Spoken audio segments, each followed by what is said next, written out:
ነቢይ ኢዩ ጩፋ ወደ ወለጋ ነቀምት ገብተዋል። ህዝቡም በአደባባይ በነቂስ በመውጣት ተቀብለውታል። ሰላም ጤና ይስጥልን ውድ የቻናሌ ተከታታዮች ሚኪ ነኝ። ለዚህ ቁም ነገር አዘል ቻናል አዲስ ከሆናችሁ ሰብስክራይብ በማድረግ ቤተሰብ ይሁኑ።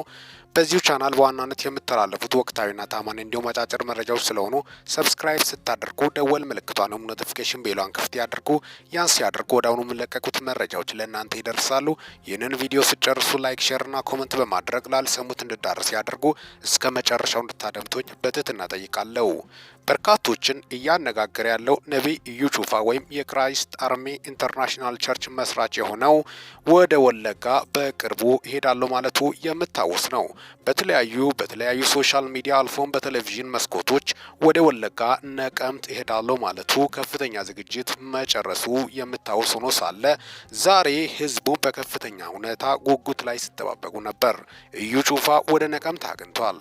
ህዝቡም በነቂስ በአደባባይ በመውጣት በከፍተኛ ደስታ ሲቀበሉትም ተስተውሏል። ነቢይ ኢዩ ጩፋ የተለያዩ የአገሪቱ አካባቢዎች ሄዶ በማገልገል ይታወቃል። የወለጋው በከፍተኛ ቁጥር የህዝብ ፍቅር ደግሞ ለየት እንደሚያደርገውም በርካቶቹ ሀሳባቸውን የገለጹ ናቸው። በተለይ በወለጋ የተስተዋለው በርካታ ቁጥር ያላቸው አደባባይ በመውጣት ኢዩ ጩፋን አቀባበል አድርጎታል።